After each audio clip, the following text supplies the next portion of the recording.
একজন যুবক বলতেছে যে আমি আমার মার গর্ভে একমাত্র সন্তান। আমার মা আমাকে মানুষের বাড়িতে কামকাজ করে করে আমাকে স্কুলে ভর্তি করাইলেন। আমি স্কুলে লেখাপড়া করি, প্রাইমারি স্কুলে পঞ্চম শ্রেণীর পরীক্ষা দিলাম। একটু বুঝ হওয়ার পর দেখলাম মার একটা চোখ নাই, একটা চোখ গর্ত হয়ে আছে। আমি মাকে কিছু বলি না। মা আমাকে দেখার জন্য স্কুলে যান। সঙ্গী সাথী সহপাঠীরা আমাকে বলতেছে তোর মাকে তুই নিষেধ কর, কারণ তোর মার একটা চোখ নাই, বিশাল একটা গর্ত, দেখতে বড় ভয় লাগে। আমি মাকে বললাম, মা গো তুমি স্কুলে যেও না, তোমার চেহারার দিকে তাকাইলে ভয় লাগে। মা কই বাজান দুনিয়াতে আমার কেউ নাই। বাবা তুমি জন্মের কিছুদিন পর তোমার আব্বা মারা গেছেন। আমার বাপ মা আমাকে অন্যত্র বিয়ে দেওয়ার জন্য নিতে চাইল, আমি যাই নাই। আমি বলছি আল্লাহ আমাকে একটা মানিক দিছে, মানিক আমি আমার সন্তানের চেহারা দেখে জীবন যৌবন কাটায় দেব। বাবা আমি অন্যত্র বিয়ে বসবো না। কত মা সন্তানের চেহারার দিকে তাকাইয়া যৌবন কাটায় দিছে, কোরবানি দিয়ে দিছে রে যুবক। আজকে ওই মাটারে বইলা তুমি শহরে আনন্দে থাকতেছো, আজকে ওই মাটার কোনো খবর তুমি বুঝি নাও না। যেই মা শুধু তোমার চেহারার দিকে তাকায়া বড় হবে, তুমি মারে খাওয়াবে, মারে পালবে, এই স্বপ্ন দেখা দেখা যেই মা তার জীবন যৌবন সব কোরবানি করলো, ওই মা বলতেছে বাবা আমি যাই নাই, আমি মানুষের বাড়িতে কামকাজ কইরা তোমার লেখাপড়া করার সিদ্ধান্ত নিয়েছি। বাবা সারাদিন যদি না দেখি আমি মা অস্থির হয়ে যাই, এজন্য দিনের বেলা একবার আমি তোমাকে দেখতে স্কুলে যেতে হয়, নতুবা আমার মন টিকে না, আমি টিকতে পারি না। ছেলে বুঝাইলো মা বুঝে না। হাই স্কুলে গেল, সেখানেও মা তারে দেখতে যায়, ছেলে নিষেধ করে, মা নিষেধ মানতে রাজি না। কলেজে গেল, সেখানেও মা তারে দেখতে যায়, নিষেধ মানতে রাজি না। ভাইরা আমার এই অবস্থায় এই ছেলে ঢাকা ইউনিভার্সিটিতে পড়ে। ওই ইউনিভার্সিটিতে পড়ালেখা করার সময় সুন্দরী একটা মেয়ের সাথে পরিচয় হয়। সুন্দরী মেয়ের সাথে পরিচয় হওয়ার পর একজন আরেকজনকে বিয়ে করে। এই যুবক মার কথা ভুলে যায়, শহরের লাল রং দেখা শহরের এই রং তামাশার ভিতরে পইরা গ্রামের দক্ষিণী মায়ের কথা একদম ভুলে গেল। সুন্দরী মেয়েকে বিয়ে কইরা শহরে একটা ফ্ল্যাট নিয়ে বাসা করে থাকে। এইদিকে দক্ষিণী মা গ্রামে অসুস্থ হয়ে বিছানায় পড়ে যায়। একটা ঔষধ কেনার মতো মার হাতে কোনো পয়সা নাই। মা মানুষকে জিজ্ঞেস করে বাবা তোরা ঢাকা শহরে যাও, আমার মানিকরে তোমরা দেখছো নি? আমার মানিকটারে তোমরা কেউ দেখছো নি? কেউ বলে আমরা দেখেছি অমুক জায়গায় অমুক জায়গায়। বাসার ঠিকানাটা লইয়া দক্ষিণী মা লাঠিতে বর দিয়া ঢাকা শহরে সন্তানরে খুঁজে বেড়ায়। বাসার সামনে যা যেই মাত্র নক করল, সন্তান দরজাটা খুইলা তাকে দেখে দক্ষিণী মা।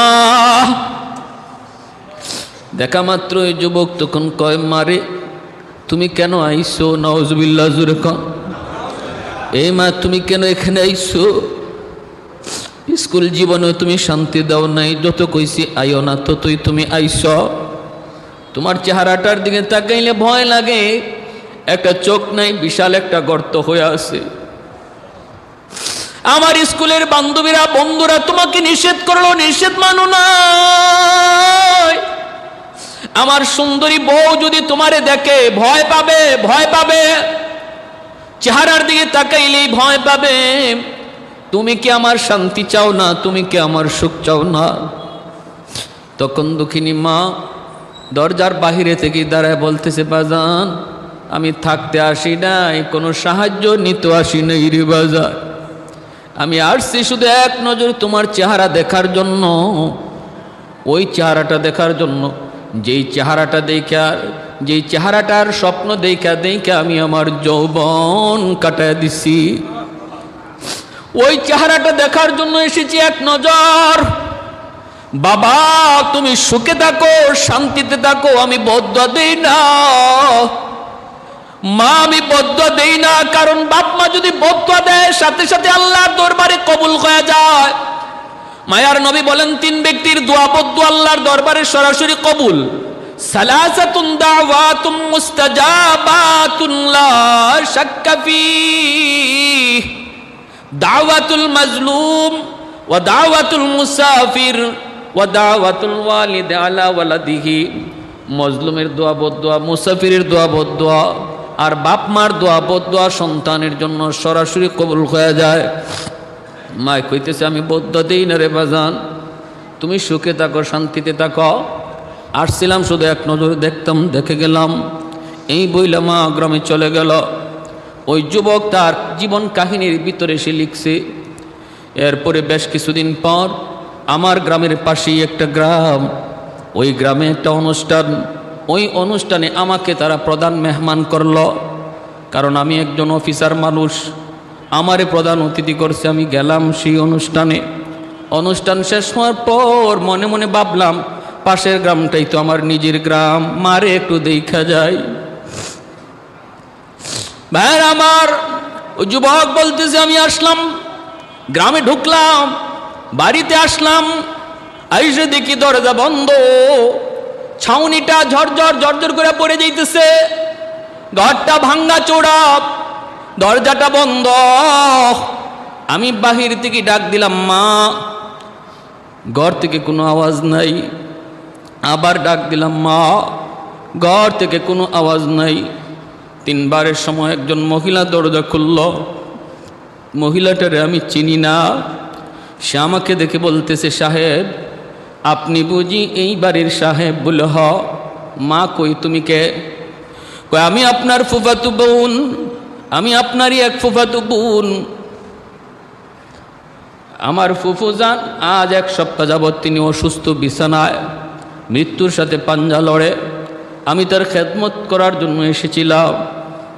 জীবনের শেষ টাইমে একটা ট্যাবলেট খাওয়ার মতো পয়সা আমার ফুফুর কাছে ছিল না, কিন্তু ওই সময়টা তো সে একটা চিঠি লিখছে, আর চিঠিটা আমার কাছে দেয়া গেছে। বলছে যদি কোনোদিন আমার মানিক আমার খুঁজে গ্রামে আয়, তোমরা আমার সন্তানের হাতে চিঠিটা পৌঁছে দিও। এই নেন আপনার মায়ের হাতের চিঠি। যুবক চিঠিটা হাতে নিয়ে চিঠিটা খুলল, কইলা দেখে মায়ের হাতের চিঠি। মার প্রথম বাসাটাই ছিল এমন, বাবা জানি না কোন দিন মার খবর নিতে গ্রামে আসবা, জানি না কোন দিন মার খবর নিতে আসবা বাজান। দুনিয়ায় জীবিত থাকতে একটা খবর, একটা কথা মা তোমাকে বলি নাই, আজকে মৃত্যুর আগে কথাটা কাগজে লিখে জানা গেল। মার একটা চোখ ছিল না বিদায় তুমি মারে ঘৃণা করতা, কিন্তু একদিনও জিগাও নাই মাগো তোমার চোখটা গেল কোথায়। বাবা তোমার বয়স যখন 7 বছর টাইফয়েড জ্বর হয়, ডাক্তার বলেছিল তোমার একটা চোখ নষ্ট হয়ে গেছে, এই নষ্ট চোখটা উঠায় যদি আর একটা চোখ এখানে বসানো না হয় তোমার দুটো চোখ নষ্ট হয়ে যাবে। আমি ডাক্তারকে বলেছিলাম ডাক্তার আমি মার একটা চোখ নয়, আমার দুটো চোখ নিয়েও যদি আমার সন্তানের চোখ বাঁচানো যায়, আমি মার দুটো চোখ তুমি নিয়ে যাও। ওই দিন মা একটা চোখ দিয়া তোমার চোখ বাঁচাইছিলাম, মার ওই জায়গার চোখটা যেই জায়গা গর্ত হয়ে আছে এই চোখটা তোমার চোখ লাগানো রে বাজার। যুবক হাউমাউ করে কান্দে আর কর দুনিয়ার সন্তানের দল আমার মতো কুলাঙ্গার সন্তান কেউ হইও না। আমি এখন রাস্তায় রাস্তায় মা মা কয়া ঘুরি, কিন্তু কই পাই মুমার কেমনে নিমু মার কাছ থেকে, এই মার কাছ থেকে মাফ কেমনে নিমু। এই যুবকের জন্য শুনো বলতেছি, যদি বাপ মা কলিজায় ব্যথা নিয়ে কবরে যায়, মনে রাখো তোমার দুনিয়াও বরবাদ, আখিরাতও বরবাদ। কারণ আল্লাহর নবী কইরা দাও, রব্বি ফি রাদাল ওয়ালিদাইন ওয়া সাকাতুর রব্বি ফি সাকাতিল ওয়ালিদাইন। যেই সন্তানের উপরে তার বাপ মা রাজি, ওই সন্তানের উপরে আল্লাহ রাজি। সুবহানাল্লাহ, জোরে কর। যেই সন্তানের উপরে বাপ মা নারাজ, এই সন্তানের উপরে আল্লাহ নারাজ, আল্লাহ নারাজ। যদি কোনো সন্তানের উপরে বাপ মা নারাজ থাকে, সন্তানের জন্য আব্দুল কাদের জিলানী আইয়াও যদি দোয়া করে, কোনো লাভ হবে না। হাজার আব্দুল কাদের জিলানী এক রুমে বসে আপনার জন্য দোয়া করতেছে, আর ওই ভাঙ্গা রুমে তোমার একজন দুঃখিনী মা হাতটা উঠাইয়া টুটটা কাইপা কাইপা কয়, আল্লাহ আমার সন্তানরে তুমি মাফ করো। আল্লাহ নবীর হাদিস বলতেছি, কোনো সন্দেহ নাই। নবী বলে, হাজার আব্দুল কাদের জিলানীর দোয়ার আগে মার দোয়া আল্লাহর কাছে কবুল হয়ে যায়। হাজার মঈনুদ্দিন চিশতির দোয়ার আগে বাবার দোয়া আল্লাহর কাছে কবুল হয়ে যায়। সুবহানাল্লাহ। এজন্য বলি যুবক, আল্লাহর নবী রহমতের নবী, তিনি তো মদিনার কবরের পাশ দিয়ে যাইতেছেন। একটা ঘটনা শুনেন নবীর যুগের। কেন বলছি এই কথাটা শুনেন। মারে কান্দায় আপনি পীরের দরবারে গরু নিয়ে যাইবেন, হাতি নিয়ে যাইবেন, বাবারে খানা না দিয়া, বাবার খোঁজখবর না নিয়ে আপনি পীররে আপনি হাতি দিবেন, গরু দিবেন, লাভ নাই এক জাররা পরিমাণ। আল্লাহর নবী মদিনার মসজিদের কবরের পাশ দিয়া যাইতেছেন। নবী হঠাৎ করে অন্তর চোখ দিয়ে দেখেন কবরের ভিতরে যুবকের আযাব হয় আযাব। আর যুবকটা কাঁদতেছে, মা মা মা কয়ে কান্দে। আল্লাহর নবী সাহাবীদেরকে বলে, সাহাবীরা অন্তর চোখে আল্লাহ আমাকে দেখায় দিছে, এই কবরের ভিতরে একজন যুবক জাহান্নামের আগুনে জ্বলতেছে। মা মা কয়ে কাঁদতেছে। আমি রহমতের নবী কবরের পাশ দিয়া চলে যাব, আর কবরের ভিতরে আযাব চলবে, হয় না হয় না। আমি একটু হাত উঠে আল্লাহর কাছে দোয়া করব। সাহাবীরা তোমরা আমার সাথে আমিন আমিন বলবা। আল্লাহ নবী হাত দুইটা উঠায় দিয়েছেন, সাহাবীরা আমিন আমিন বলতেছেন। এইবার নবীজি বলেন, আল্লাহ তুমি যুবকের আযাব তুমি বন্ধ করো। আল্লাহ আযাব বন্ধ করে না। এইবার নবীজি আবার হাত উঠাইছেন, সাহাবীরা আমিন বলছেন, এখনো আল্লাহ আযাব বন্ধ করে না। তিনবার নবী হাত উঠাইছেন, আল্লাহ পাক আযাব বন্ধ করেন না। নবী জানতে চাইলেন, মালিক আমার হাতের দাম বুঝি তোমার দরবারে কমে গেছে গো আল্লাহ। ও মালিক, এই হাত তো তোমার দরবারে তুলতে দেরি, কবুল হতে দেরি হয় না। এই হাত তো উঠাইতে দেরি, কবুল হতে দেরি হয় না। এই হাত দিয়া নবীর ডুবন্ত সূর্য আবার আকাশে উঠায় দিছেন। আলী রাদিয়াল্লাহু তাআলা আনহু নবীর উরুর মধ্যে ঘুমাইতেছেন। নবী আলীর উরুতে ঘুমাইতেছেন। তাবুক যুদ্ধ থেকে ফিরার পথে রদ্দে শামস নামক কিতাবের ভিতরে লিখেন, আলী বলেন, নবী আমার উরুতে ঘুমাইতেছেন, ওই অবস্থায় সূর্য লাল হয়ে গেছে। আসরের নামাজ আমি পড়তে পারি নাই। আল্লাহর নবী ঘুম ভাঙলে পরে নবী আমার চেহারার দিকে তাকায় বলতেছেন, আলী চেহারা দেখে মনে হয় তুমি নামাজ পড়ো নাই, পেরেশান কেন? বলে, নবী গো আপনি আমার উরুতে ঘুমাইতেছেন, আরাম করতেছেন, আমি কেমনে নামাজ পড়ি? আল্লাহর নবী বললেন, তুমি কেন আমাকে ডাক দিলে না? আলী বলেন, নবী গো আমার অন্তরকে জিজ্ঞেস করেছিলাম, রে আলী বল, তুই কি নবীর ঘুম ভাঙায় কষ্ট দিবি নাকি তোর নামাজের অক্ত কাজা হয়ে যাবে? ওগো নবী আমি আলীর অন্তর কয়, না না কাজা হয়ে যায় যাক, তবু আমার মায়ার নবীর ঘুম ভাঙাবি না। ও আলী তোর কাজা হয়ে যায় যাক, কারণ নামাজ পাইছো তুমি নবীর খাতিরে। যেরকম সুবহানাল্লাহ, এই দিন পাইছো নবীর খাতিরে। আমার নবীর ঘুম ভাঙায়ও না, পারলে তোমার নামাজ কাজা হয়ে যায় যাক। আল্লাহ নবীর সাথে সাথে হাত উঠে দিছেন, বলেন, ও আসমানের মালিক, জমিনের মালিক, সূর্যের মালিক, আমার আলী আজকে তোমার হাবিবের একটু আরামের খেয়াল করার কারণে আসরের নামাজ পড়তে পারে নাই, তোমার সূর্য ডুবে গেছে। আল্লাহ আমি নবী হাত উঠাইলাম, তোমার ডুবে যাওয়া সূর্য আবার আকাশে উঠাও, যেন আমার আলী টাইম মতো নামাজ পড়তে পারে। নবী হাত উঠাইয়া দোয়া করতে দেরি হাত নামাইতে পারেন নাই, ডুবন্ত সূর্য আল্লাহ আবার আকাশে উঠাইয়া দিছে। अल्लाहु अकबर। तकबीर में कलमा में नमाजों में जज़ा में, तकबीर में कलमा में नमाजों में जज़ा में, है नाम इलाही से मिला नाम मोहम्मद, है नाम इलाही से मिला नाम मोहम्मद।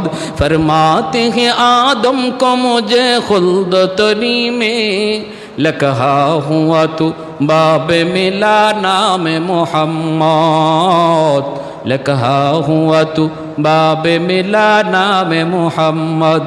महबूब ने कहा सल्ले अला नाम मोहम्मद, आका की जिया दिल की जिला नाम मोहम्मद, आका की जिया दिल की जिला नाम मोहम्मद। একটু জোরে আল্লাহু আকবার। এজন্যই আল্লাহ নবী কয় মালিক আমার হাতের দাম কি কমে গেল, যুবকের আযাব কেন বন্ধ করো না? আল্লাহ পাক জানিয়ে দিছে না বন্ধু, হাতের দাম কমে যায় নাই, গন্ডগোল অন্য জায়গায়। কোথায় গন্ডগোল? গন্ডগোল হলো এই যুবকের মা এখনো দুনিয়ায় জীবিত, মার মনে ভীষণ কষ্ট বন্ধু। মা তার মৃত্যুর সময় মাপ দেয় নাই, সন্তান মুমূর্ষ জান যায়, তখনও মার কলিজায় এত ব্যথা ছিল, মা সন্তানের মাপ দেয় নাই। সন্তান মারা গেছে, মার কলিজায় ব্যথা রাইকাই মাপ চাইয়া মার কাছ থেকে খুশি করে নাই। এজন্য আমি আল্লাহ সিদ্ধান্ত নিয়েছি বন্ধু, এই সন্তানের জন্য আব্দুল কাদের জিলানী হাজারো নয়, এমনকি বন্ধু তুমিও যদি তার জন্য সুপারিশ করো, সুবহানাল্লাহ জোরে কর। এ বন্ধু তুমি রহমতের নবীও যদি সুপারিশ করো, তবু আমি আল্লাহ এই যুবককে মাফ করবো না যতক্ষণ পর্যন্ত তার মা তারে মাফ না করবে। আল্লাহ নবী এবার গন্ডগোল কোন জায়গায়, সমস্যা কোন জায়গায় নবী জেনে গেছেন। সাহাবীদেরকে বলতেছেন সাহাবীরা তাড়াতাড়ি করে যাও, যায় তার মাকে আমার সালাম দাও। সাহাবায়ে কেরাম যায় তার মাকে সালাম দিলেন। মহিলা আসলে পরে নবী বলতেছেন মা গো কবরটা চিনোনি? মহিলা কয় নবী গো চিনি, আমার সন্তানের কবর। নবী কয় মা রে এই সন্তান বুঝি তোমার ভীষণ কষ্ট দিছে, আজকে কবরের মধ্যে জাহান্নামের আগুনে জ্বলতেছে, সাপের কামড় খাইতেছে, মা মা করে চিৎকার করে কাঁদতেছে। কবরের আযাব আল্লাহ সবাইরে দেখায় না রে যুবক, কবরের আল্লাহ সবাইরে আযাব আল্লাহ সবাইরে দেখায় না। যদি মানুষ আল্লাহ কবরের আযাব দেখাইতো তাহলে দুনিয়াদারি আমাদের বন্ধ হয়ে যাইত। কবরের আযাব যদি আল্লাহ মানুষের শোনাইতো তাহলে ব্যবসা বাণিজ্য বন্ধ হয়ে যাইত, সন্তানের গলা দিয়া ভাত ঢুকতো না, খানা ঢুকতো না। যদি কবরে বাবার আযাব দেখতো, যদি মায়ের চিৎকারের আওয়াজ শুনতো। এজন্য আল্লাহ মানুষের চোখের আড়াল করে রাখছে দুনিয়াদারির নিজাম ঠিক রাখার জন্য। কিন্তু আল্লাহর নবী কয় এই মানুষ আর জিন ছাড়া পশু পাখি সব তারা কবরের আযাবের আওয়াজ শুনতে পায়। এজন্যই দেখবেন কবরস্থানে মাঝে মাঝে গরু ছাগল দৌড় দেয়, আসেনি না নাই জোরে কর? গরু ছাগল দৌড় দেয়, হায়ওয়ানাত শুনতে পায়, মানুষকে আল্লাহ শোনায় না, কারণ দুনিয়ার নিজাম ঠিক রাখা লাগবে। কবরের আওয়াজ যদি শুনতে পায় 1 মাইল 2 মাইলের ভিতরে কেউ বাড়ি বানাবে না। কবরস্থান দেখা যায় এর ভিতরে কেউ বাড়ি বানাবে না। দিনের রাতের বেলা কবরের পাশ দিয়া যাবে দূরের কথা, দিনের বেলাও কেউ কবরের পাশ দিয়া যাইতো না।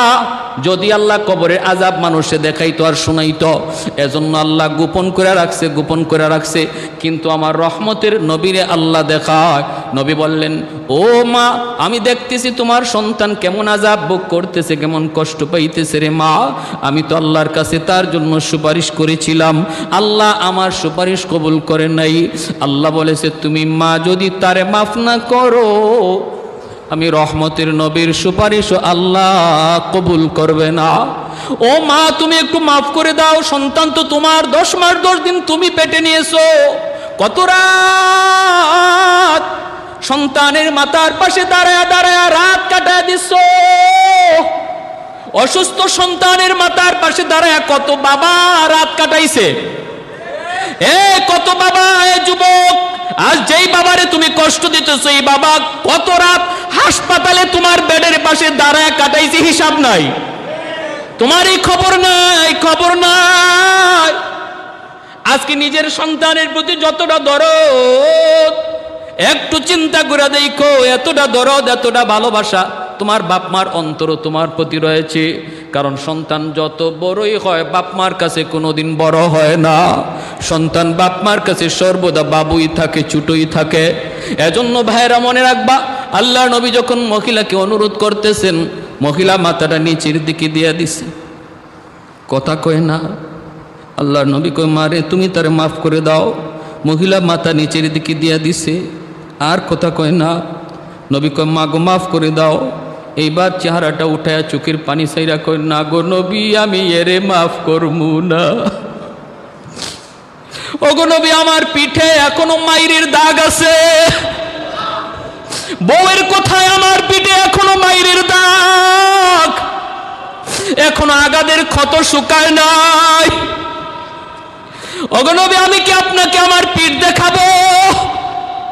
আল্লাহ নবীর চোখ থেকে দর দর করে পানি পড়ে নবী কান্দেন, সাহাবায়ে কেরাম কান্দেন। এই যে মদিনার জান্নাতুল বাকির সামনে দৃশ্য, আল্লাহ নবী কান্দেন, সাহাবীরা কান্দে। ওই অবস্থায় মায়ার নবী, রহমতের নবী দেখতেছেন মহিলা মাফ দিবে না, দিবে না, আর আল্লাহও মাফ করবে না। নবী পড়ে গেলেন বিপদে, কারণ নবী তো রহমতের নবী, উম্মতের সুপারিশকারী নবী। উম্মতের বিপদ দেখার পরও নবী এখান থেকে চলে যেতে পারেন না, উদ্ধার না করে। এবার আমার নবী, রহমতের নবী, আল্লাহ মালিক, সন্তান বুঝি এমন হয়, আমি নবী তা জানতাম না। আমি আমার মা পাই নাই, আমি আমার বাবা পাই নাই, আর মা পাইয়া সন্তান বুঝি মার এত কষ্ট দেয়। মালিক, আমি এতটা জানতাম না। আল্লাহ, মার দিলটা শক্ত হয়ে গেছে, কেমন করে মার দিলটা নরম করি মালিক? তোমার কাছে একটা আবদার জানাই। আল্লাহ কয়, কি আবদার কও? আল্লাহ, আমি জানি বাপ মার দিল যত শক্ত হোক, যদি সন্তানের বিপদ নিজের চোখে দেখে বাপ মার দিল নরম হয়ে যায়। কারণ সন্তানের বিপদ বাপ মা সইতে পারে না। ও আল্লাহ, কবরের আযাবের দৃশ্যটা আমারে যেইভাবে দেখায়া দিছ, এইভাবে তার মারেও তুমি দেখায়া দাও। কারণ আমি নবীর বিশ্বাস, মা যদি নিজের চোখে দেখে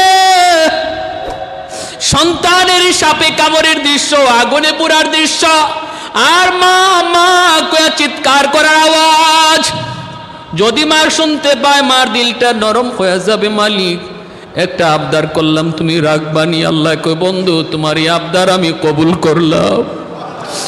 সাথে সাথে আল্লাহ পাক কবরের আযাব মার চোখের সামনে আল্লাহ দেখায় দিছে। এইবার আযাব নবীও দেখে, মহিলাও দেখে, আর কেউ দেখে না। সাহাবীরা দেখেন না, মহিলা দেখতেছে কবরের ভিতরে তার সন্তানের আযাবের দৃশ্য। আর মা কয়া ডাকটা যেই কানে আসছে, সাথে সাথে দিলটা নরম হয়ে গেছে। কারণ যুবক মনে রাখো, মারে 500 টাকা দিয়া তুমি শাড়ি কিনে দিবা, এর চেয়ে বেশি খুশি হয়ে যাবে যদি মারে আম্মা কয়া 5 বার ডাক দিতে পারো।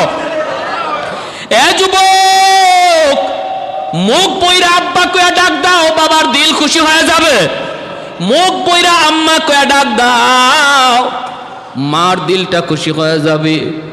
কারণ বাপ মারে আম্মা কয়া যত বেশি সন্তান ডাক দেয়, বাপ মার দিল তত বেশি খুশি হয়। যখনই বাপ মার দিলটা তুমি আম্মা আব্বা কয়া ডাক দেয়া খুশি করে নিবা, আর শাহজিমের মালিক কয়, বন্ধু জানায় দাও, যেই মুহূর্তে তার বাপ মা তার উপরে খুশি হবে, ওই মুহূর্তে আমি আল্লাহ তার উপর খুশি হয়ে যায়। বাপ মার খুশির উপরে আল্লাহ খুশি, বাপ মার অসন্তুষ্টের উপরে আল্লাহ অসন্তুষ্ট। যেই মাত্র মা এই দৃশ্য দেখছে, তখনই মা কই, নবী গো, ওগো নবী, আমার আল্লাহরে বলেন আযাব বন্ধ করতো, আমি আমার সন্তানের উপরে যত কষ্ট আছিল সব ভুলে গেলাম। মায় মাফ করতে দেরি হয়েছে, আযাব বন্ধ হতে দেরি হয় না। একটু জোরে কোন সুবহানাল্লাহ, লা ইলাহা ইল্লাল্লাহ। ভাইরা, আর লম্বা করতেছি না, 5টা আমলের কথা বলছিলাম। কয়টা? আমাদের বাপ মার জন্য সন্তান হিসেবে আমরা আমল করব কয়টা? 1 নম্বর, আসসালাতু লাহুমা, তাদের জন্য বেশি বেশি করে দোয়া করব, যেই দোয়াটা আল্লাহ কোরআনে শিখাইছেন, রাব্বির হামহুমা কামা রব্বায়ানি সগীরা। নামাজের মধ্যে এই দোয়া করব, নামাজের বাইরেও এই দোয়া করব। হাঁটতেছি বাপ মার কথা ইয়াদ হইছে, রব্বির হামহুমা কামা রব্বায়ানি সগীরা। এই দোয়াটা শিখাইছেন কে? আর একটু জোরে কে? যিনি দরখাস্ত মঞ্জুর করবে। আমি চাকুরির জন্য দরখাস্ত দিছি, যে মালিকের কাছে, ফ্যাক্টরির মালিকের কাছে দরখাস্ত দিছি। এই মালিক যদি অসংখ্য প্রার্থীর ভিতরে একজনের ডাক দিয়ে আইনা বলে যে তুমি কেন আসছো? বলে স্যার আপনার ফ্যাক্টরিতে চাকরি নেওয়ার জন্য। কি করবা? বলে দরখাস্ত দিমু। মালিক যদি বলে আমার কাছে দরখাস্ত লিখবা, আসো আমি তোমারে দরখাস্ত শিখাইয়ে দিই। সে যদি তারে দরখাস্ত শিখাইয়ে দেয় যে আমার কাছে দরখাস্ত এইভাবে এইভাবে লিখবা, তাহলে বোঝা গেল আর কেউ চাকরি হোক না হোক ওরটা হবে 100%, ঠিক না? আল্লাহ বলে সন্তান তুমি তোমার মা বাবার জন্য দোয়া করবা, আসো আমি আল্লাহ তোমারে দোয়া শিখাইয়ে দেই। আমার কাছেই তো দোয়া করবা, আমার কাছেই তো দোয়া করবা, আমি আল্লাহ শিখাইয়ে দেই কেমনে দোয়া করবা। বলো রব্বির হামহুমা কামা রব্বায়ানি সগীরা। আল্লাহ পাক পবিত্র কোরআনের সূরা বনী ইসরাঈলের মধ্যে বলেন, ইম্মা ইয়াবলুগান্না ইনদাকাল কিবারা আহাদুহুমা আও কিলাহুমা ফালা তাকুল লাহুমা উফ ওয়ালা তানহারহুমা ওয়া কুল লাহুমা কাওলান কারীমা ওয়াকফিদ লাহুমা জানাহাদ যুল্লি মিনার রাহমা ওয়া কুর রব্বির হামহুমা কামা রব্বায়ানি সগীরা। আল্লাহর কাছে এই দরখাস্ত আমরা দিমু বাপ মার জন্য। এই দরখাস্ত লেখার সিস্টেম শিখায় দিয়েছেন কে? তাহলে এইভাবে দোয়া করলে আল্লাহ দোয়া কবুল করবে 100%। এই ইয়াকিন আছে তো ইনশাল্লাহ?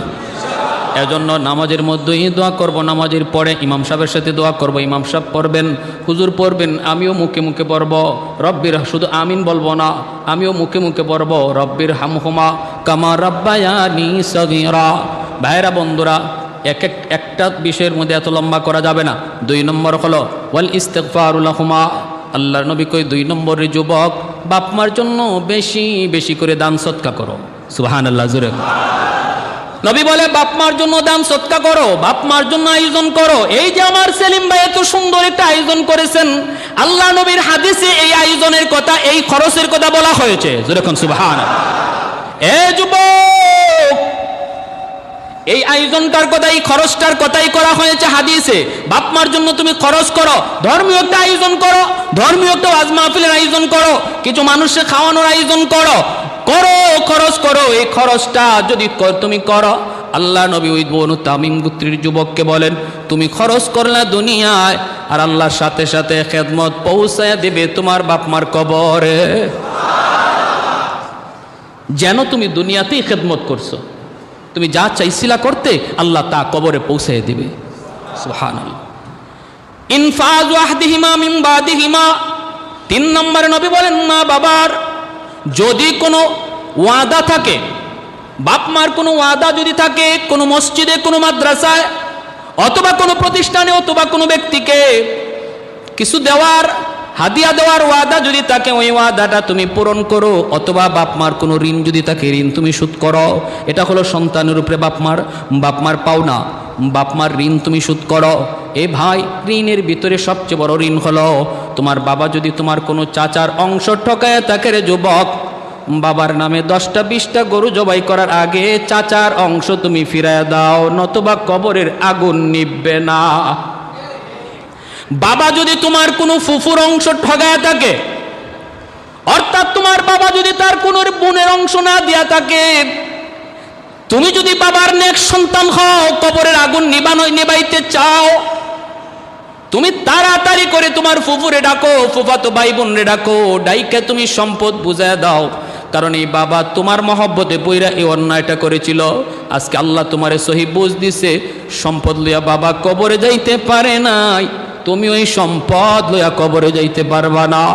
অতএব বাবা যদি কোনো অন্যায় করে থাকে কারো প্রতি, তুমি দ্রুত সেটা সমাধান করে বাবার কবরের আগুন নিবাও।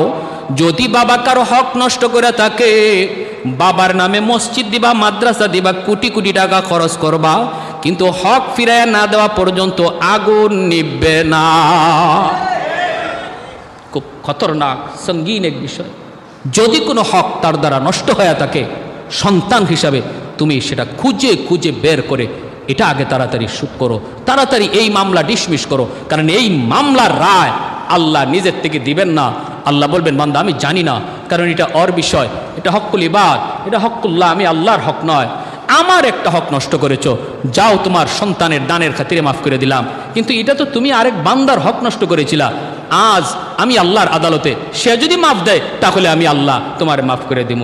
তখন আমার আপনার বাঁচার কোনো উপায় থাকবে, কারণ হাসরের মাঠে কেউ কারো মাফ দিবে না, কেউ কাউরে। আরে আমার এত আদরের স্ত্রী, যার জন্য জীবন, যার জন্য মরণ, সেই স্ত্রীটা পর্যন্ত হাসরের মাঠে বিপদে পড়ে বলবে, তুমি যে আমার স্বামী, আমি তোমার চিনি না। সন্তান বলবে, বাবা চিনি না, বাবা সন্তানরে বলবে চিনি না। এত বড় কঠিন হালত। ইনফাজু আহদিহিমা মিন বাদিহিমা সিলাতু। 3 নম্বর 4 নম্বরে নবী বলেন, সিলাতুর রাহমিল্লাতি লা তুসালু ইল্লা বিহিমা। 4 নম্বরে নবী বলেন, রে যুবক, তোমার বাবার যারা আত্মীয় স্বজন, বাবার যারা আত্মীয় স্বজন, তাদের খোঁজ খবর রাখো, তাদেরকে সাহায্য সহযোগিতা করো, তাদের সুখে দুঃখে পাশে থাকো। যদি তুমি তাদের খোঁজ নাও, সাহায্য করো, সুখে দুঃখে কাছে থাকো, খবর নাও,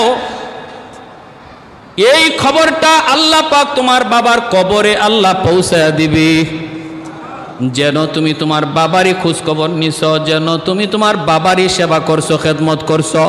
এজন্য যারা বাবা হারাইছি, বাবার আত্মীয় চাচা, বাবার আত্মীয় ফুফু, চাচাতো ভাই বোন, ফুফাতো ভাই বোন, তাদের যখনই খোঁজ নিব, সাথে সাথে আমার বাবার কবরে আল্লাহ আমার খেদমত পৌঁছায়া দিবে। মা যাদের নাই দুনিয়ায়, যুবক বলতেছি শোনো, মারে কবরে তুমি সেবা করবা কেমনে? আমার নবী বলতেছেন, মার আত্মীয় যারা আছে, মার আত্মীয় মামা, মার আত্মীয় খালা, মামা তো ভাই, খালা তো ভাই বোন যারা আছে, নানা নানি, এদের খোঁজখবর নিবা। যখন এদের পাশে যায় তুমি দাঁড়াবা, মনে রাখো আমার নবী বলতেছেন, যে নবী জীবনে মিথ্যা বলেন নাই, সাথে সাথে তোমার মার কবরে আল্লাহ তোমার সেবা খেদমত পৌঁছায় দিবে। এজন্য আল্লাহ নবী বলতেছে, যুবক, সিলাতুর রাহমিল্লাতি লা তুসালু ইল্লা বিহিমা। 5 নম্বর সর্বশেষ নবী বলেন, ইকরামু সাদিকিহিমা মিন বাদিহিমা। 5 নম্বরটা একটু মনোযোগ দিয়ে শুনেন। আল্লাহ নবী বলতেছেন, যুবক, মার খেদমত করতে চাও, বাবার সেবা করতে চাও কবরে, আমি নবী বলি শোনো, বাবার যারা বন্ধু বান্ধব, বাবার দুনিয়াতে যাদের সাথে চলতো, বাবার বয়সের যে মানুষগুলা, ওদেরকে দেখলে পরে বাবার মতো শ্রদ্ধা কইর। বাবার বয়সের মানুষগুলারে দেখলে বাবার মতো শ্রদ্ধা কইর।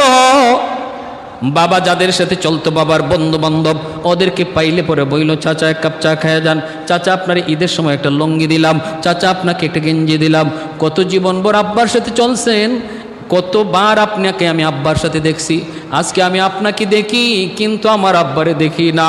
এই কথাটা বইলা চাচারে যখনই তুমি কিছু হাদিয়া দিবা, চাচারে একটু খুশি করবা, আল্লাহর নবী কয় সাথে সাথে তোমার এই সেবাটা আল্লাহ কবরে, বাবার কবরে পৌঁছায় দিবে।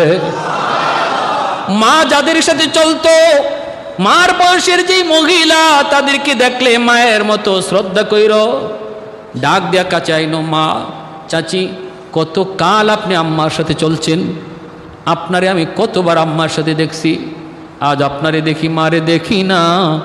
কতটা বছর হয়ে যায়, আম্মা বলে ডাকতে পারি না। চাচি একটু ঘরে আসেন, 1 কাপ চা খায়া যান, একটা পান খায়া যান। একটু হাদিয়া দিলেন, 500 টাকা দিলেন, 100 টাকা দিলেন।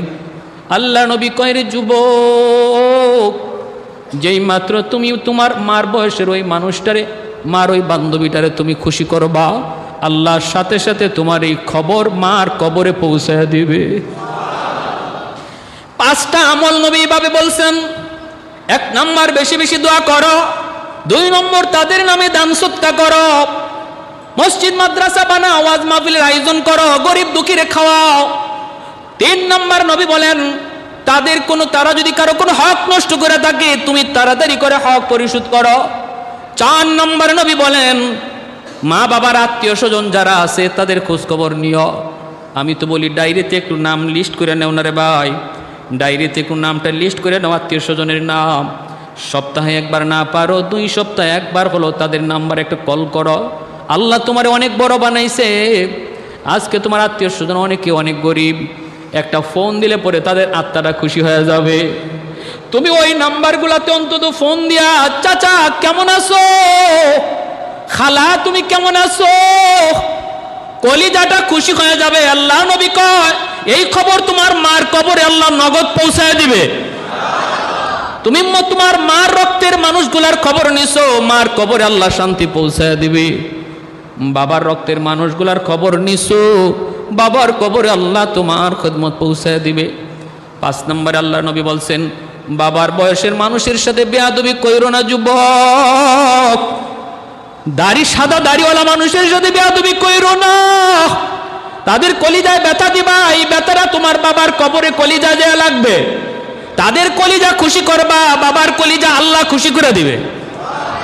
এটা আমি মৌলবীর কথা বলছি না, আমার নবীর কথা বলছি। তাও এক যুবককে সামনে রেখে মায়ার নবী এত দামি ওয়াজটা করতেছেন। যে ওয়াজটা আমি আপনাদেরকে শুনাইলাম, এই ওয়াজটা নবী একজন শ্রোতাকে সামনে রেখা করছেন। জোরে কোন সুবহানাল্লাহ। বনু তামিম গোত্রের এক যুবক মদিনাতুল মুনাওয়ারা আমার নবী রহমতের নবীর কাছে এসে এই প্রশ্নটাই করেছিল। একজন যুবক নবীকে এসে প্রশ্ন করলো, আমার সেলিম আজাদ ভাইয়ের মতো, যে যুবকদের অন্তরে মা বাবার প্রতি আগ্রহ, বাপমার সেবা, বাপমার খেদমত, বাপমার মন সন্তুষ্ট করার ইরাদা ইচ্ছা যাদের অন্তরে খুব বেশি, যারা এটা চায়, যারা এটা খুঁজে, যারা তালাশ করে, এমনই একজন যুবক মদিনাতুল মুনাওয়ারায় আমার নবী মায়ার নবীর সামনে এসে হাজির হয়ে বলতেছে, ইয়া রাসূলুল্লাহ, ওগো নবীজি আমার একটা প্রশ্ন। আল্লাহ নবী বলেন, কি প্রশ্ন? নবীও একা, যুবকও একা, বক্তাও একজন, শ্রোতাও একজন। কি প্রশ্ন? যুবক বলে, প্রশ্ন হলো, আমার মা আমার বাবা আজ দুনিয়ায় নাই। এই কথা কইয়েই যুবক নবীর সামনে কান্না শুরু করছে। এতটুকু শুধু বলছে, ইয়া রাসূলুল্লাহ, আজকে আমার আব্বা আম্মা দুনিয়ায় নাই। এ কথাটা বলিয়ে শেষে আর স্বাভাবিক নাই, তার চোখ থেকে ঝরঝর করে পানি পড়তেছে। আর বলতেছে, নবী গো, আমার জানার ইচ্ছা হলো, এই আমার আব্বা আমার আম্মা আজ যারা দুনিয়াতে নাই, তাদের জন্য আমার করণীয় কি? তারা কবরে যাওয়ার পরে কি আমি তাদের কোনো খেদমত করতে পারবো? আজ যদি তারা দুনিয়ায় থাকতো তাহলে তো আমি খেদমত করতাম। আমি মাকে আমার মন মতো শাড়ি কিনে দিতাম, বাবাকে মন মতো লুঙ্গি কিনে দিতাম, চিকিৎসা করাইতাম। আল্লাহ আমাকে সম্পদ প্রচুর দিয়েছে, আমার কোনো অভাব নাই।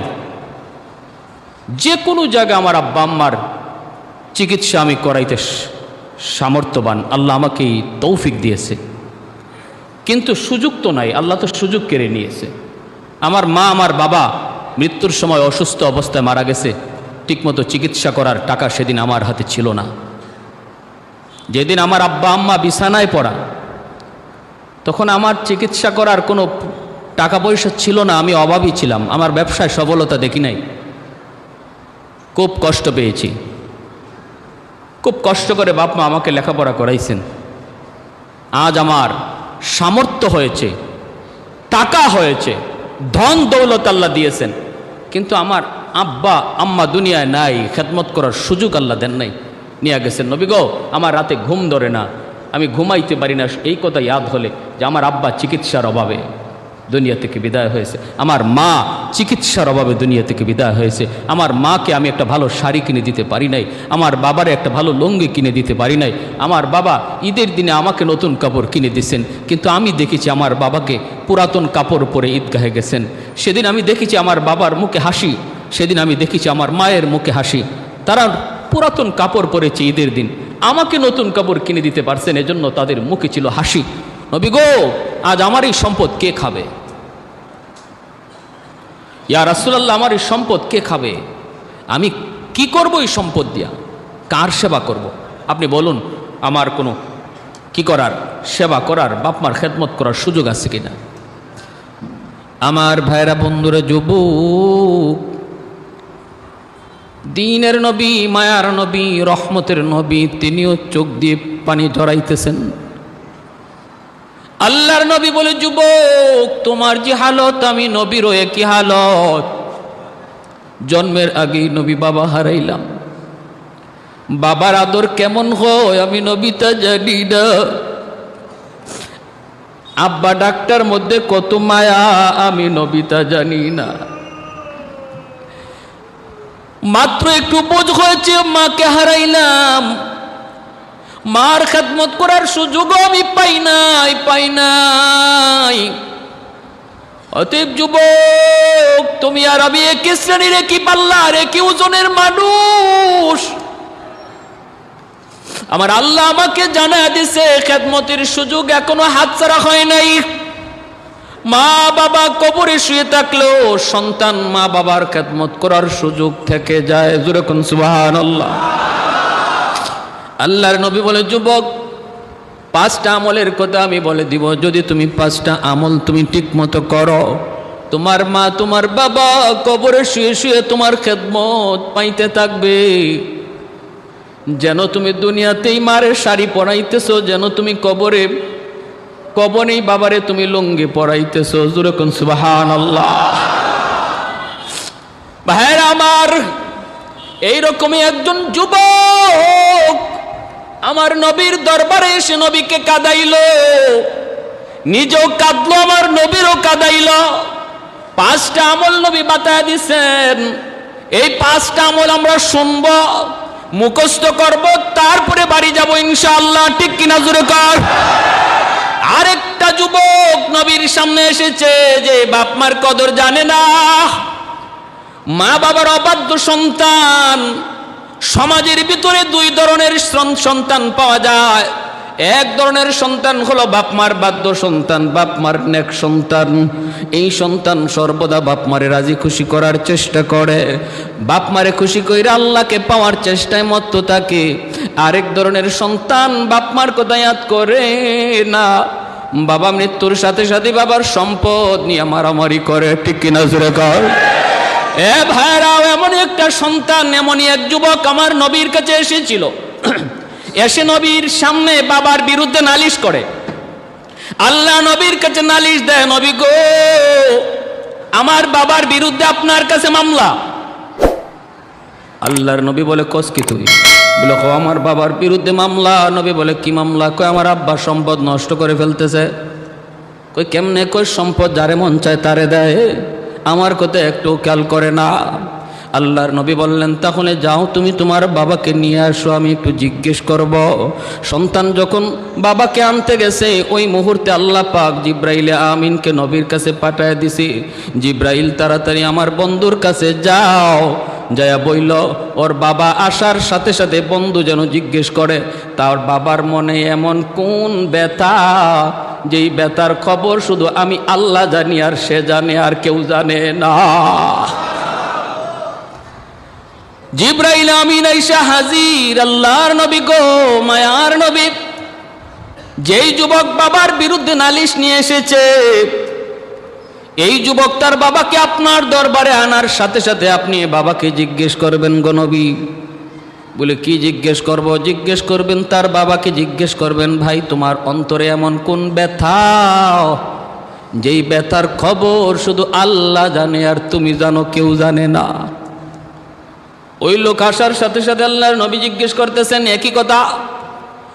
প্রশ্নটা করা মাত্রই তার বাবা চমকে গেল।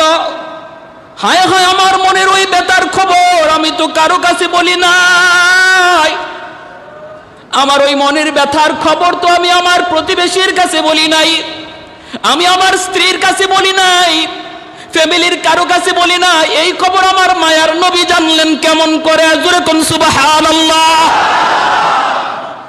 আল্লাহ নবী, রহমতের নবী বলতেছে, টেনশন করো না, কারণ আমার আল্লাহ আমাকে জানাইছেন, আল্লাহ আমাকে জানাইছেন এই কথাটা বলা মাত্রই বাবা হাওমাও করে কান্না শুরু করে দেয় আর বলতেছে, মায়ার নবী গো, আজ আমার সন্তান আপনার কাছে আমার বিরুদ্ধে নালিশ নিয়ে আসলো।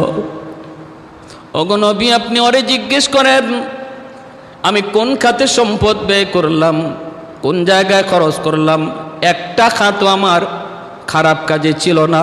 আমি যদি টাকা দিয়ে থাকি তার ফুফুরে দিছি, আমি যদি কাউকে সাহায্য করে থাকি তাহলে তার মামারে দিছি, আমি যদি কাউকে সাহায্য করে থাকি প্রতিবেশী একজন ঘর নাই ঘর বানানোর টাকা করে দিছি। ওরে জিজ্ঞেস করেন আমি কোনো গুনার কাজে টাকা ব্যয় করছি কিনা গো নবী। ইয়া রাসূলুল্লাহ, আমার মনের ব্যথাটা হলো ওগো নবী, সন্তান আমার বড় হয়েছে, একমাত্র সন্তান। নবী গো, আমি আমার সন্তানের কাছ থেকে বাবা হিসাবে যতটুকু পাওয়ার কথা এতটুকু তো পাই নাই, এমনকি প্রতিবেশী হিসাবে যদ্দূর পাওয়ার কথা তাও আমি পাই না। বাবা হিসাবে শুধু না, প্রতিবেশী হিসাবে, পাশের একজন মানুষ হিসাবে যদ্দূর পাওয়ার কথা এতদূর আমার সন্তান আমাকে দেয় না। আল্লাহর নবী এই কথা শোনা মাত্রই মায়ার নবী ওই যুবকের কলার ধরছেন। তিরমিজি শরীফের হাদিস। আল্লাহর নবী ওই যুবকের কলারটা ধরছেন, ধইরা বলতেছেন, যুবক শোনো, বাবার বিরুদ্ধে নালিশ করেছো, তোমার বাবা তার সম্পদ ব্যয় করে ফেলে, তোমার কথা খেয়াল করে না। আমি নবী বিচারের রায় শুনাইতেছি, শোনো। আন্তা ওয়া মালুকা লি আবিকা, সুবহানাল্লাহ, জোরে কর। আন্তা ওয়া মালুকা লি আবিকা, তোমার বাবার সম্পদ যেগুলা আছে এগুলার মালিক তো তোমার বাবাই, যেখানে মন চায় সেখানে ব্যয় করবে। বাকি এরপরে শোনো, তোমার সম্পদ যেটা আছে তুমি কামাই করতেছো নিজের হাতে, এই সম্পদের মালিকও তোমার বাবা, এমনকি তোমার মালিকও তোমার বাবা। खदमते माँ दर पे दर कुम सुबह शाम, खदमते माँ दर पे दर कुम सुबह शाम, ताके बाशी दर्द आलम ने को नाम, ताके बाशी दर्द आलम ने को नाम। এজন্য ভাইরা সমাজে দুই ধরনের সন্তানে আসেনি না নাই? এ যুবক, তাফসীরের কিতাবের ভিতরে লিখেন, যেই সন্তান বাপমার সেবা করে, বাপমার কথা ইয়াদ করে, বাপমার খেদমত করে, এই সন্তানের দুনিয়াতে যে কয়টা ফায়দা হয় উল্লেখযোগ্য 3টা ফায়দা তাফসীরের কিতাবে লিখেন। বাপমার দোয়া যদি কোনো সন্তানের সাথে থাকে, 1 নাম্বার হলো তার হায়াতের ভিতরে আল্লাহ বরকত দান করে, 2 নাম্বার হলো আল্লাহ তার রিজিকের মধ্যে বরকত দান করে, 3 নাম্বার হলো আল্লাহ তার সন্তানকে মানুষের মতো মানুষ বানায় দেয়। আমি লক্ষ টাকা সন্তানের পিছনে খরচ করতে পারবো, কিন্তু মানুষের মতো মানুষ হওয়া সেটা আল্লাহ পাকের হাতে, কুদরতি হাতে। আমি কোটি টাকা খরচ করলেও লাভ হবে না, কারণ যদি আমার উপরে আমার বাপ মার দোয়া না থাকে। যদি বাপ মার দোয়া থাকে রে যুবক, 1 নম্বর হায়াতের ভিতরে বরকত, 2 নম্বর রিজিকের মধ্যে বরকত, হায়াতের ভিতরে বরকত। যেই সন্তানের পিছনে মায়ের দোয়া, বাবার দোয়া, অ্যাক্সিডেন্ট হয়ে যাওয়ার কথা, এরপর আল্লাহ তারে বাঁচায় দিবে, কারণ পিছনে বাপ মার দোয়া। বিপদ, 10 জন বিপদে পড়ে গেল, আল্লাহ তারে কুদরতি ভাবে বাঁচায় দিবে, পিছনে বাপ মার দোয়া। রিজিকের ভিতরে বরকত। ব্যবসা দিয়েছো, প্রতিষ্ঠান খুলে বসেছো, লাভের আশা যদি করতে হয় বাপ মারে খুশি রাখো। মা বাবা তোমার জীবনের পাওয়ার হাউস থেকে জীবনের লাইন ওকে করো যুবক। যদি তোমার জীবনের বাতি জ্বালাইতে হয়, পাওয়ার হাউস থেকে লাইন তুমি ওকে করা লাগবে। সেই পাওয়ার হাউস হলো বাপ মা। কারেন্টের লাইট যদি জ্বালাইতে হয়, পাওয়ার হাউস থেকে লাইন ওকে করতে হয়। এই জায়গায় মসজিদ আল্লাহর ঘর যদি ফ্যান ঘুরাইতে হয়, ফ্যান লাগাইতে পারবো, লাইট লাগাইতে পারবো, কিন্তু ফ্যান যদি ঘুরাইতে হয়, লাইট যদি জ্বালাইতে হয়, যদি এই জায়গা থেকে ফায়দা নিতে হয়, পাওয়ার হাউস থেকে কারেন্টের লাইন ওকে করা লাগবে। তোমার আমার জীবনেরও এমন কিছু বাতি আছে, ব্যবসা দিয়েছি মানে আমি একটা বাতি লাগাইছি, জ্বালাইতে পারি নাই। এই বাতি জ্বলবে যদি বাপ মা থেকে পাওয়ার হাউস তোমার লাইন ওকে থাকে। পড়াশোনা করতেছো, তুমি MBBS পাস করেছো, MA পাস করেছো, সার্টিফিকেট পেয়েছো, পরীক্ষায় পাশ করেছো, তুমি তোমার জীবনের একটা বাতি লাগাইছো, জ্বালাইতে পারো না। এই বাতি যদি জ্বালাইতে হয় বাপ মার দোয়া লাগবে। তোমার জীবনের বাতি যদি জ্বালাইতে হয়, অনেক যুবক কয় হুজুর এত চেষ্টা করি সফলতার মুখ পাই না।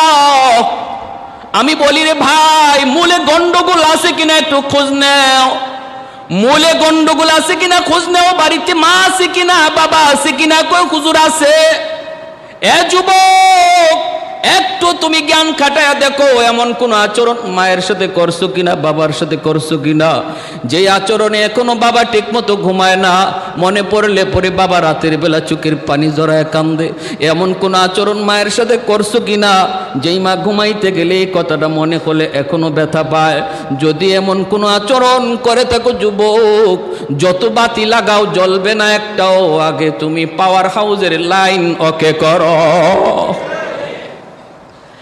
আল্লাহর নবী রহমতের নবী বলে, যুবক পাঁচটা আমলের কথা বলি। 1 নম্বর আসসালাতু লাহুমা, বেশি বেশি করে বাপ মার জন্য দোয়া করো।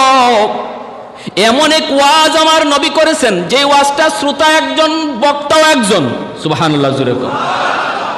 আজ আমরা শ্রোতা বেশি না হলে বয়ান করতে পারি না, কিন্তু রহমতের নবী শ্রোতা একজন লইয়া নবী বয়ান করেছেন। এমন এক জামে মানে বয়ান, যেই বয়ানের শ্রোতা আজ পৃথিবীর কোটি কোটি মানুষ। যেই বয়ানের শ্রোতা আজ কোটি কোটি মানুষ। এরপর শ্রোতার সংখ্যা শেষ হয় না।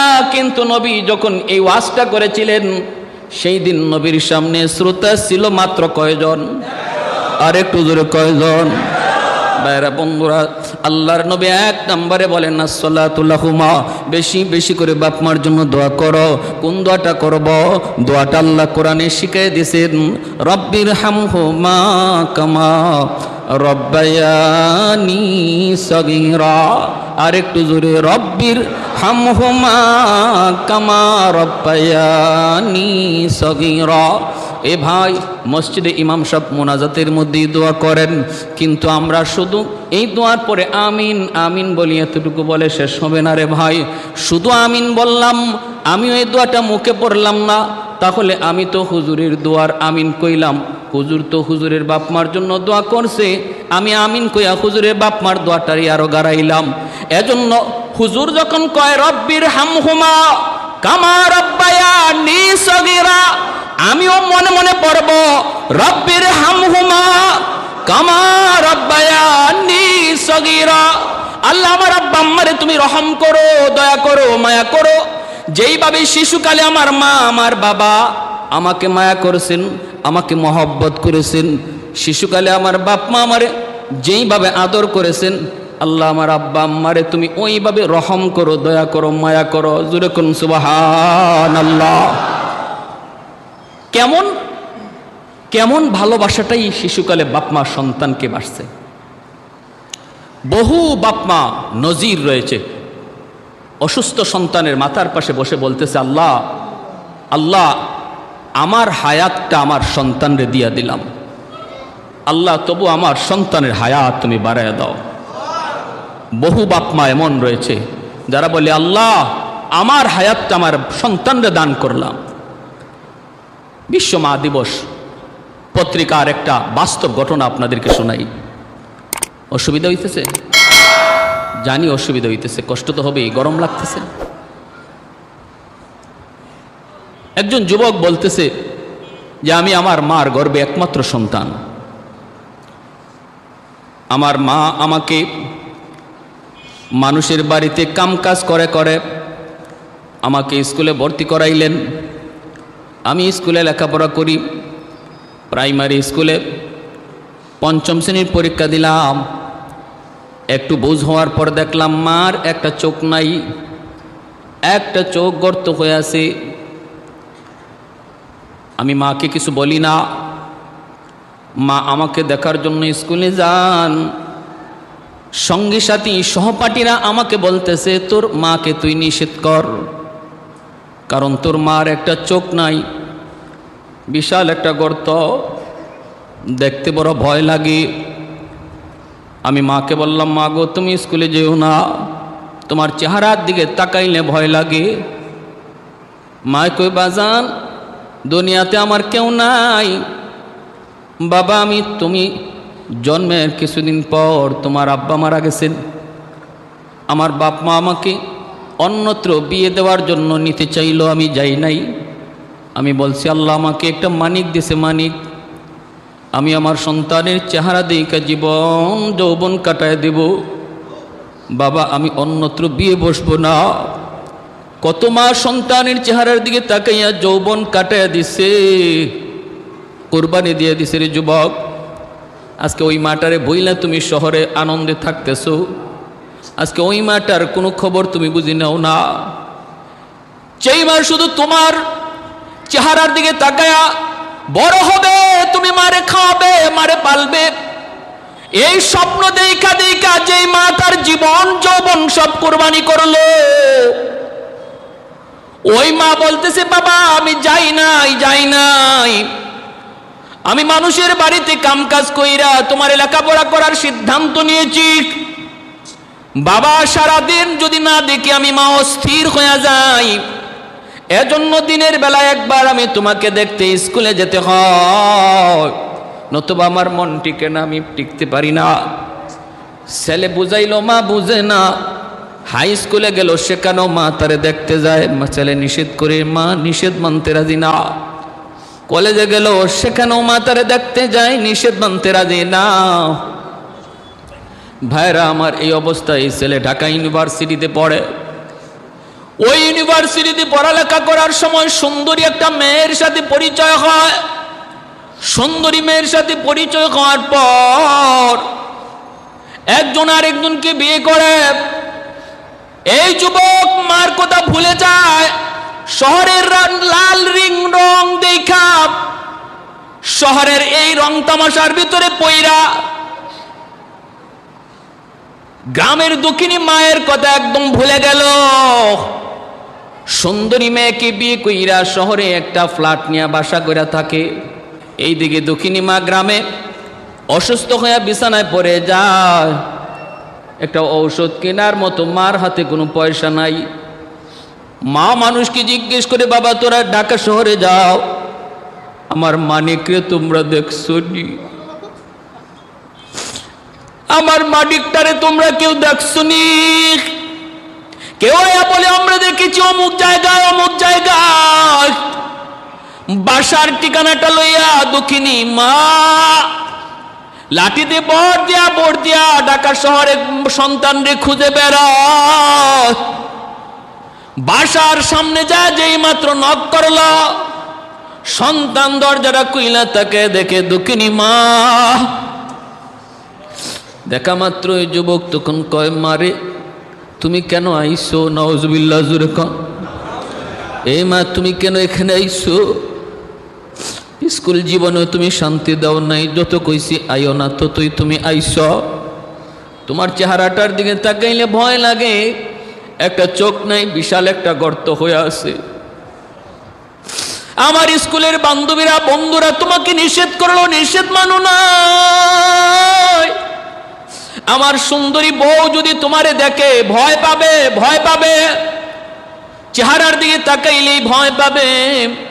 তুমি কি আমার শান্তি চাও না? তুমি কি আমার সুখ চাও না?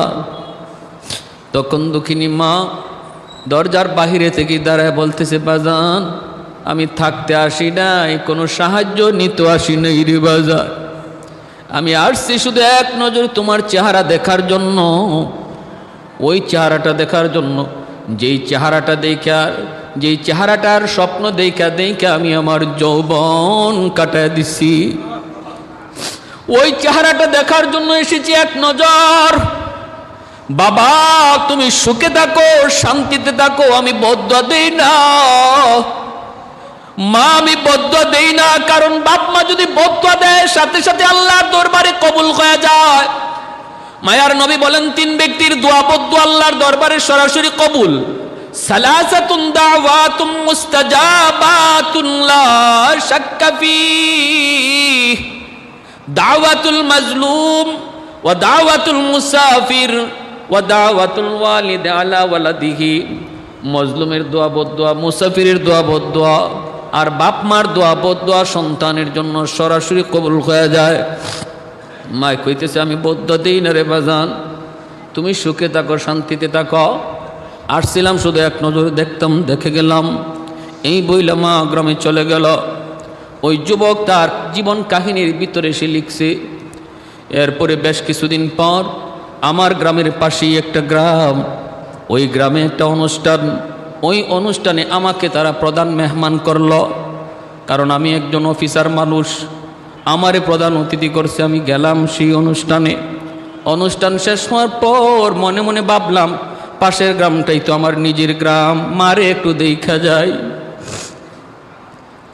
ভাই আমার ওই যুবক বলতেছে আমি আসলাম, গ্রামে ঢুকলাম, বাড়িতে আসলাম, আইসে দেখি দরজা বন্ধ, ছাউনিটা ঝরঝর ঝরঝর করে পড়ে যাইতেছে, ঘরটা ভাঙ্গা চোরা, দরজাটা বন্ধ। আমি বাহির থেকে ডাক দিলাম মা, ঘর থেকে কোনো আওয়াজ নাই।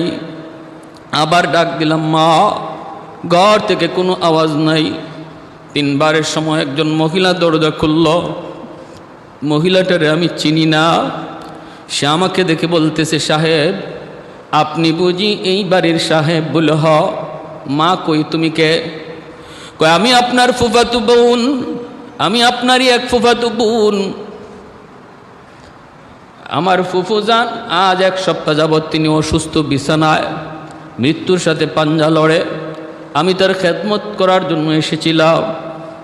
জীবনের শেষ টাইমে একটা ট্যাবলেট খাওয়ার মতো পয়সা আমার ফুফুর কাছে ছিল না, কিন্তু ওই সময়টা তো সে একটা চিঠি লিখছে, আর চিঠিটা আমার কাছে দেয়া গেছে। বলছে যদি কোনোদিন আমার মানিক আমার খুঁজে গ্রামে আয়, তোমরা আমার সন্তানের হাতে চিঠিটা পৌঁছে দিও। এই নেন আপনার মায়ের হাতের চিঠি। যুবক চিঠিটা হাতে নিয়ে চিঠিটা খুলল, কইলা দেখে মায়ের হাতের চিঠি। মার প্রথম বাসাটাই ছিল এমন, বাবা জানি না কোন দিন মার খবর নিতে গ্রামে আসবা, জানি না কোন দিন মার খবর নিতে আসবা বাজান।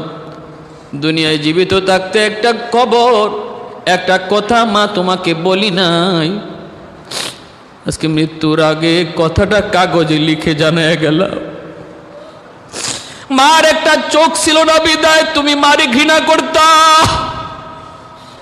কিন্তু একদিনও জিগাও নাই মাগো তোমার চোখটা গেল কোথায়।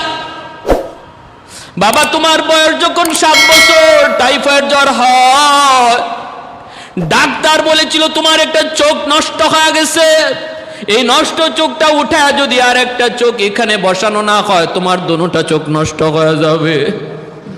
আমি ডাক্তারকে বলেছিলাম ডাক্তার আমি মার একটা চোখ নয়, আমার দুটোটা চোখ নিয়েও যদি আমার সন্তানের চোখ বাঁচানো যায়, আমি মার দুটোটা চোখ তুমি নিয়ে যাও।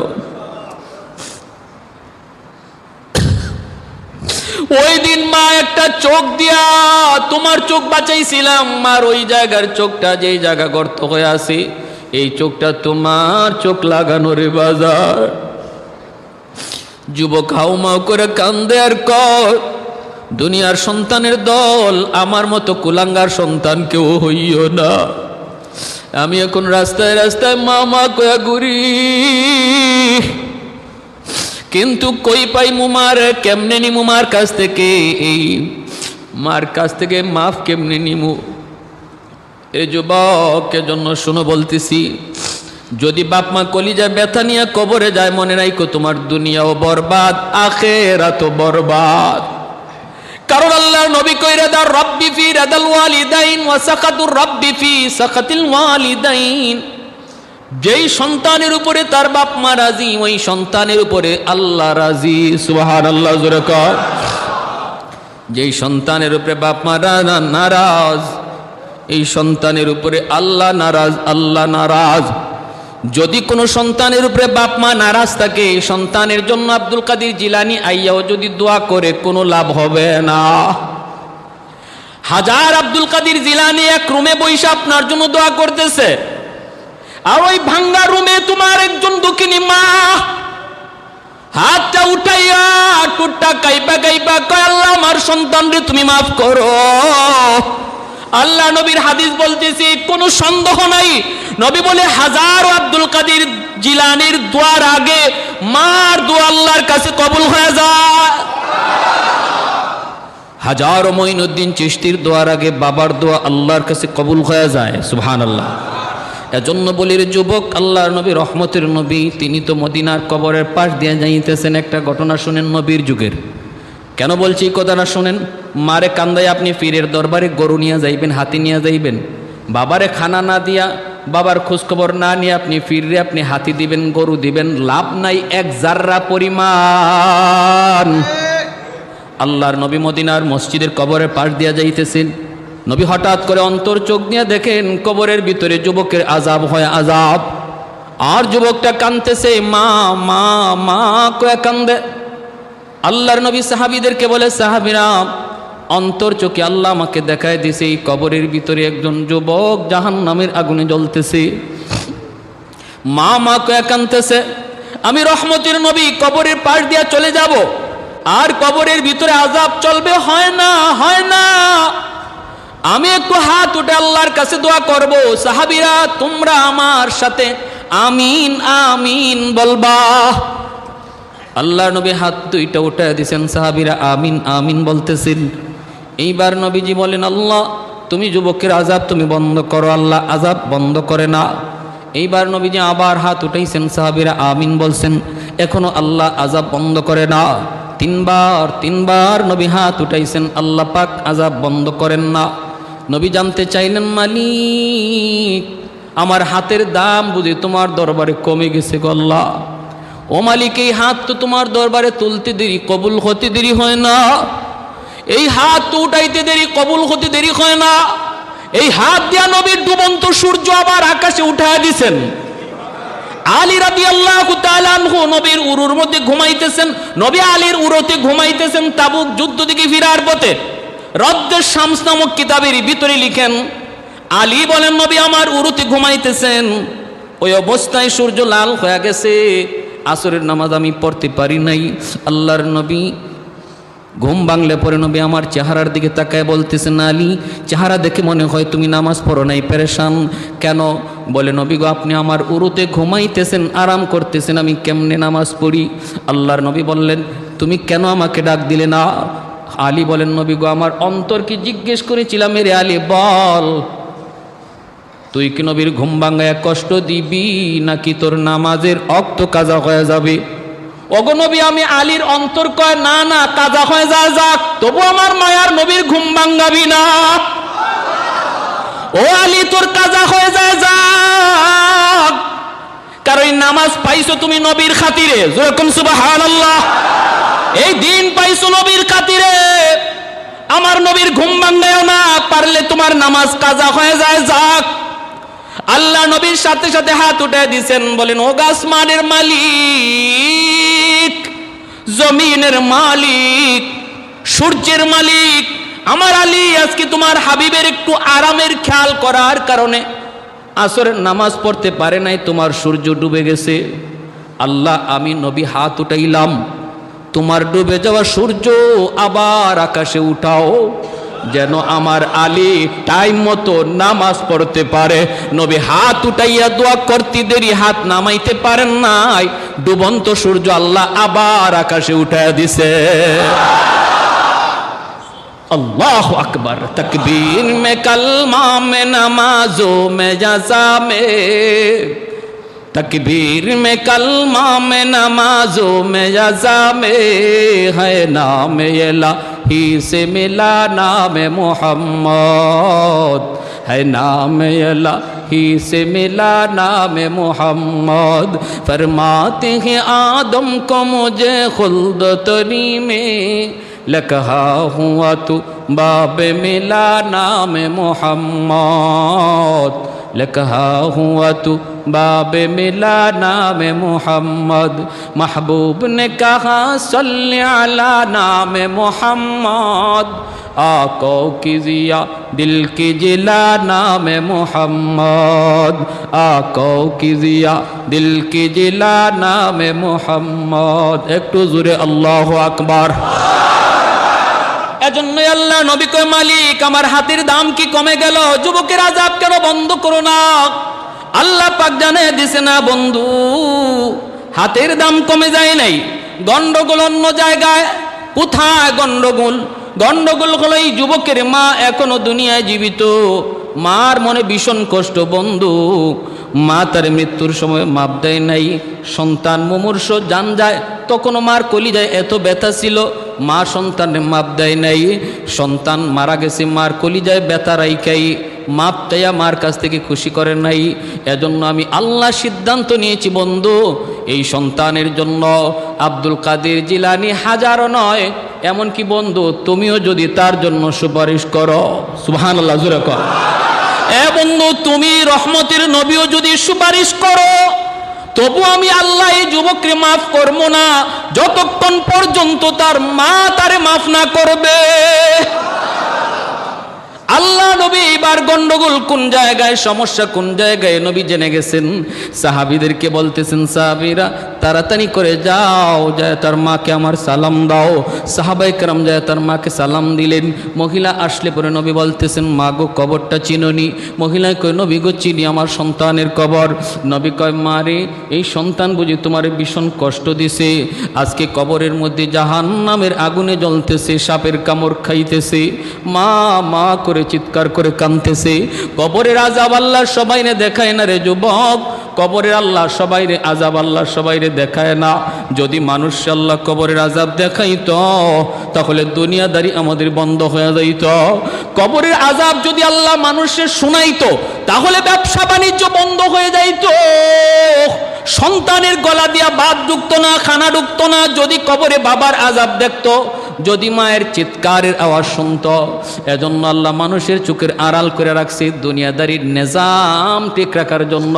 কিন্তু আল্লাহর নবী কয় এই মানুষ আর জিন ছাড়া পশু পাখি সব তারা কবরের আযাবের আওয়াজ শুনতে পায় এজন্যই দেখবেন কবরস্থানে মাঝে মাঝে গরু ছাগল দৌড় দেয় আসেনি না নাই জোরে কর গরু ছাগল দৌড় দেয় হায়ওয়ানাত শুনতে পায় মানুষকে আল্লাহ শোনায় না কারণ দুনিয়ার নিজাম ঠিক রাখা লাগবে কবরের আওয়াজ যদি শুনতে পায় 1 মাইল 2 মাইলের ভিতরে কেউ বাড়ি বানাবে না কবরস্থান দেখা যায় এর ভিতরে কেউ বাড়ি বানাবে না দিনের রাতের বেলা কবরের পাশ দিয়া যাবে দূরের কথা দিনের বেলাও কেউ কবরের পাশ দিয়া যাইতো না যদি আল্লাহ কবরের আযাব মানুষে দেখাইতো আর শোনাইতো এজন্য আল্লাহ গোপন করে রাখছে কিন্তু আমার রহমতের নবীরে আল্লাহ দেখায় নবী বললেন ও মা আমি দেখতেছি তোমার সন্তান কেমন আযাব ভোগ করতেছে কেমন কষ্ট পাইতেছে রে মা আমি তো আল্লাহর কাছে তার জন্য সুপারিশ করেছিলাম আল্লাহ আমার সুপারিশ কবুল করে নাই আল্লাহ বলেছে তুমি মা যদি তারে মাফ না করো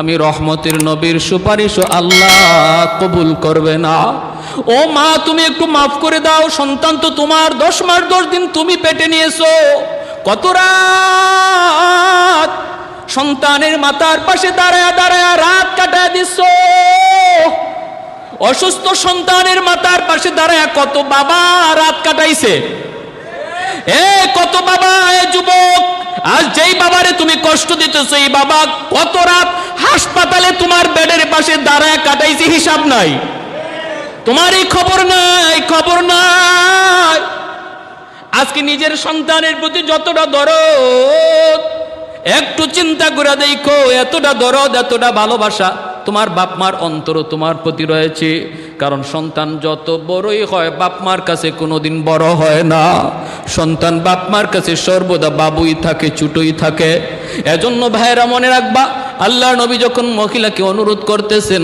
মহিলা মাথাটা নিচের দিকে দিয়ে দিছে কথা কয় না আল্লাহর নবী কয় মারে তুমি তারে মাফ করে দাও মহিলা মাথা নিচের দিকে দিয়ে দিছে আর কথা কয় না নবী কয় মা গো মাফ করে দাও এইবার চেহারাটা উঠায়া চোখের পানি সাইরা কয় না গো নবী আমি এরে মাফ করবো না ও গো নবী আমার পিঠে এখনো মাইরের দাগ আছে বউয়ের কথায় আমার পিঠে এখনো মাইরের দাগ এখনো আগাদের ক্ষত শুকায় নাই। ওগো নবী, আমি কি আপনাকে আমার পিঠ দেখাবো? আল্লাহ নবীর চোখ থেকে দর দর করে পানি পড়ে নবী কান্দেন, সাহাবায়ে কেরাম কান্দেন। এই যে মদিনার জান্নাতুল বাকির সামনে দৃশ্য, আল্লাহ নবী কান্দেন, সাহাবীরা কান্দে। ওই অবস্থায় মায়ার নবী, রহমতের নবী দেখতেছেন মহিলা মাফ দিবে না, আর আল্লাহও মাফ করবে না। নবী পড়ে গেলেন বিপদে, কারণ নবী তো রহমতের নবী, উম্মতের সুপারিশকারী নবী। উম্মতের বিপদ দেখার পরও নবী এখান থেকে চলে যেতে পারেন না, উদ্ধার না করে। এবার আমার নবী, রহমতের নবী, আল্লাহ মালিক, সন্তান বুঝি এমন হয়, আমি নবী তা জানতাম না। আমি আমার মা পাই নাই, আমি আমার বাবা পাই নাই, আর মা পাইয়া সন্তান বুঝি মার এত কষ্ট দেয়। মালিক, আমি এতটা জানতাম না। আল্লাহ, মার দিলটা শক্ত হয়ে গেছে, কেমন করে মার দিলটা নরম করি? মালিক, তোমার কাছে একটা আবদার জানাই। আল্লাহ কো, কি আবদার? কও। আল্লাহ, আমি জানি বাপ মার দিল যত শক্ত হোক, যদি সন্তানের বিপদ নিজের চোখে দেখে বাপ মার দিল নরম হয়ে যায়।